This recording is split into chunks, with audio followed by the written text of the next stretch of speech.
Welcome back to the G-Foils channel. As you can see, I made another 3D printed board. In this video I'm gonna show you how we made it and I'm gonna show you how it serves in the end. Last year I released this video where I showed you how I made my first 3D printed board. I printed all the parts with a very old Prusa printer. I glued them together with epoxy glue and then laminated the board with some help of my girlfriend. On the first serve the board took in some water because there were very tiny holes around the fin boxes that I didn't notice. So I had to drain all the water out and then fix the board again. I never served it after I fixed the board. I'm planning on bringing it to a surf trip in Brittany in a few weeks, so hopefully I will surf it again together with this new one this video is gonna be about. So let's talk about the beginning of this new board. After I released the video of the first 3D printed board, the designer of the 3D files reached out to me and asked me if I wanted to make another board. Of course I immediately said yes and lots of email conversation followed. I wanted to build a very small fish this time, so I went to the Aku Shaper program to design my own board. It's very easy to design your own board with this software because it lets you select a template to start from and then you can add an image that you want to alter your outline to. I based the outline on one of the Machado boards, I think it's the 2 fish, and then I shortened it a lot because I like to serve short fishes. After the outline is done, I shape the concave in the board and alter the rails to my likings. It all works really easy and intuitive with the Aku Shaper program. I really recommend it for people who want to start 3D designing their own surfboards. Normally a program like this is used to send the files to the CNC machine and they cut it out for you and then you have a fresh blank. But we didn't do that. I sent my 3D file to Laurent and Laurent made this sick hexagon hollowed out shape. Laurent added a hole for a leash plug and a perfect fitting hole for some future fin boxes. He cut this file into tiny pieces so that they can fit my 3D printer and then I had to print them all out. Thanks for all the hours of hard work, Laurent. In the meantime I bought a new printer. I bought the Bambulab X1 Carbon, so I now have 2 printers that I can set to work.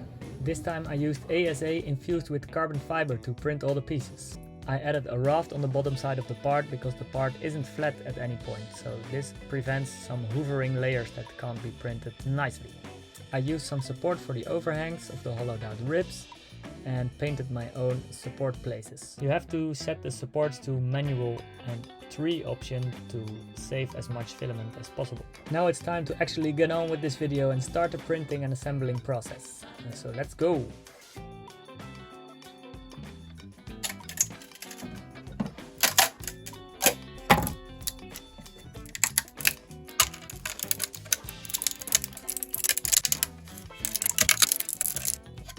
It's so cool to have 2 robots working for you and printing out your own designed pieces. I built an enclosure for the trusty old Prusa and it handled the carbon fiber ASA pretty nicely.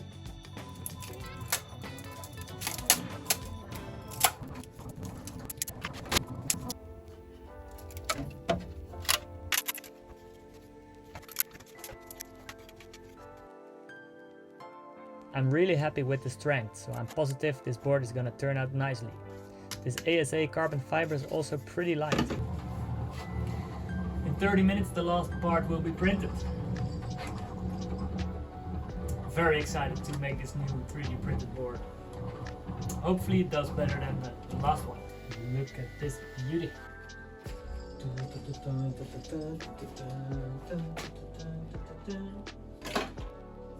Now it's time to glue all the parts together. Laurent also told me to look into acetone as a glue. And it turns out, after some googling, that it's really easy to make your own glue with some support pieces and some acetone in a glass cup.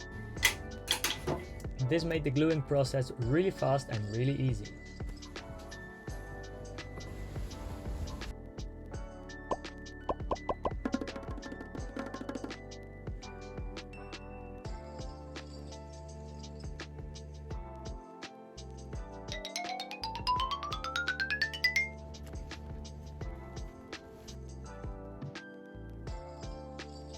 I'm really happy with this gluing process, but it's not finished yet.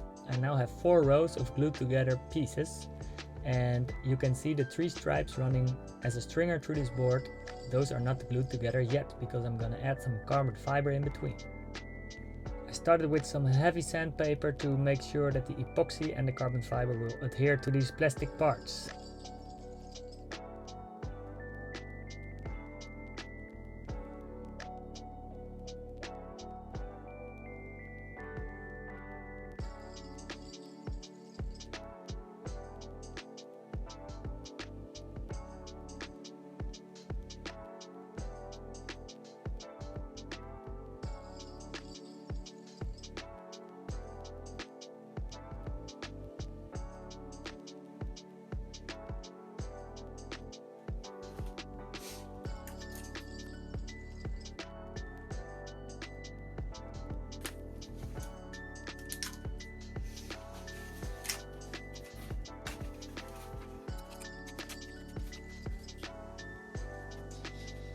pretty light. So I'm gonna trim this down, adding the leash plug and glue in the fin boxes.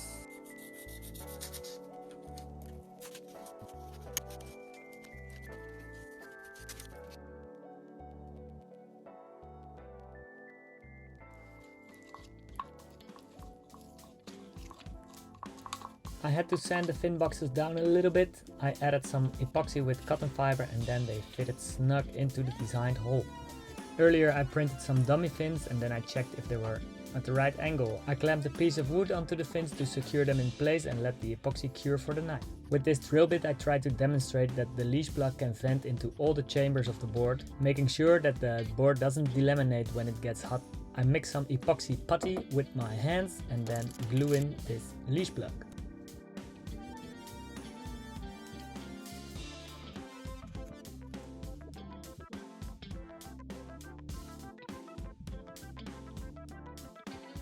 I make sure that the leash plug is placed straight into the board just for the looks, and then I add some black epoxy to it to mask the ugly epoxy putty. Laurent designed some holes to vent this board all the way to the leash plug, but my carbon fiber job covered the holes up, so I have to drill them open again.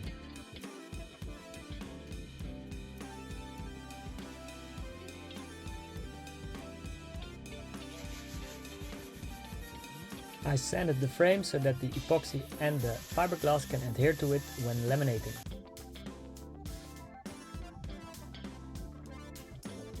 .1 kilograms approximately, with a leash plug and with some future fin boxes. Now it's time for the lamination process. I prep the board like I would do on a normal surfboard plank, with some tape around the edges. Then I laid out my fiberglass cloth and wetted it on the table before putting it on the board. I made sure I stroked out all the excess epoxy with my squeegee, and then my girlfriend and I lifted it onto the board. I started with a 4-ounce layer of fiberglass and I made sure that it was pretty tightly wrapped around the frame.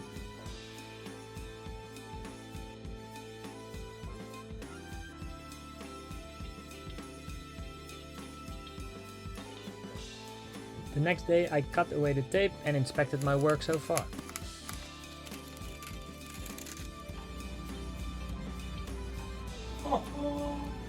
The deck is laminated with the first layer.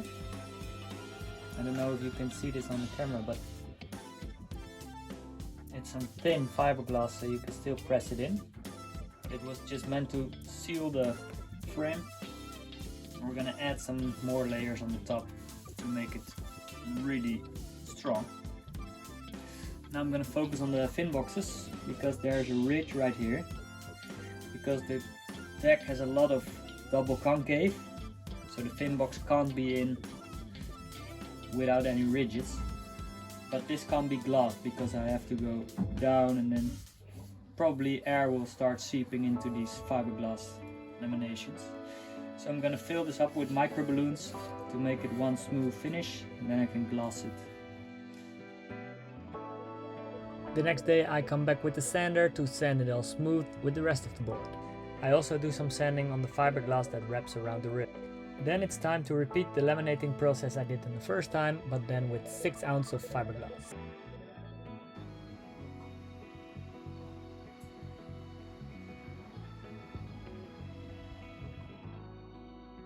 After the epoxy was cured, I came back to check if it was strong enough.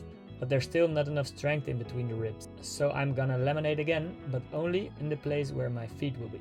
I add another layer of 6-ounce cloth.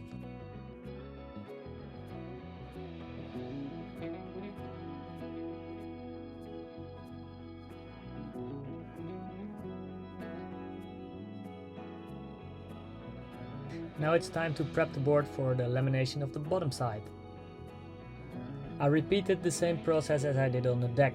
First I started with a 4-ounce layer of fiberglass cloth. I cut away the tape, then I did a 6-ounce layer, and then I left it like this because I think this is plenty strong for the bottom of the board.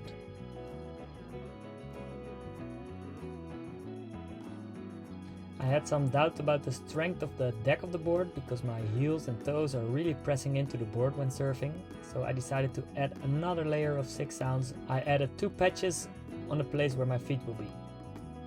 I do now have a combined strength of 22 ounces of fiberglass underneath my feet. I sanded down the edges of the last fiberglass layer and prepared the board for the first coat of epoxy. This layer of epoxy is called a sand coat.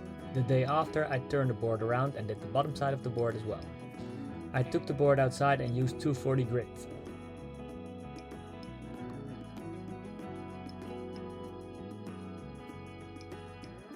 Then it's back inside for the final hot coat. I'm using winter epoxy here. That's epoxy that cures on a lower temperature, that has a little bit thicker consistency. This creates a thick layer of epoxy on the outside of the board, hopefully making this board watertight.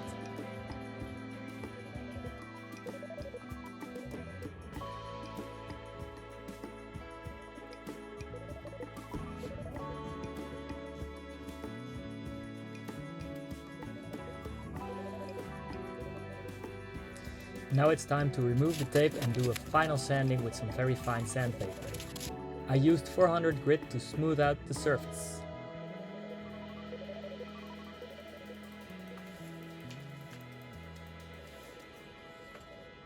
Quick rinse in the outdoor shower and then take it back inside for a final layer of 2K clear coat paint.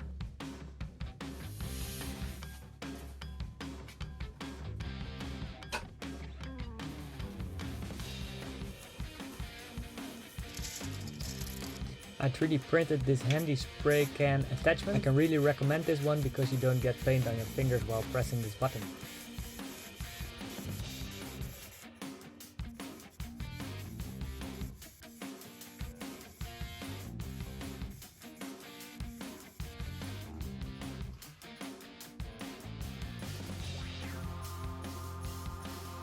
I did a final pass of wet sanding with some very fine sandpaper. I believe this was 2000 grit. And then I did a quick polish with the polishing machine to make this board shiny and smooth as butter. I put in the fin box screws and then took it outside to show you the final product. The looks of this board are amazing. It looks really fast and agile, but I hope it serves as well as it looks. Let's find out. This board is way too beautiful to add wax to the deck, so I hit up the guys from Van der Waal and they sent me a fresh package of hexagons for grip on the deck. The board is now really ready to hit the water, but if you live in the Netherlands, there's almost no waves, only with some storms and stuff. So this was in the middle of summer, so I had to wait a very long time to take this board into the sea. A few weeks later I finally got the chance to test this board out. Before I went into the water I put the board on a scale to see how heavy it was. The board turns out to be around 4.3 kilos. A little bit too heavy for my liking, but let's see how it performs. I tested this board on a shitty wind swell with some very heavy currents, so I had to take 2 waves and then run back to stay in front of the camera.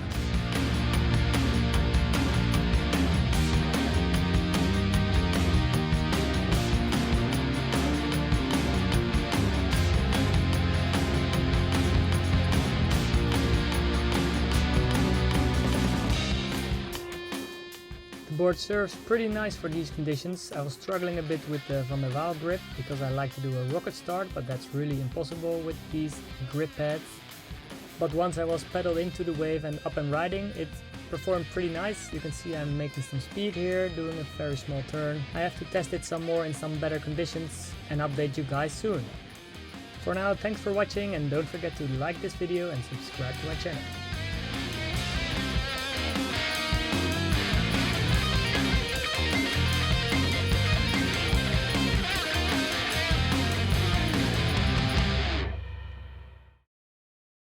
If you really paid attention to this video, you saw me working in this t-shirt.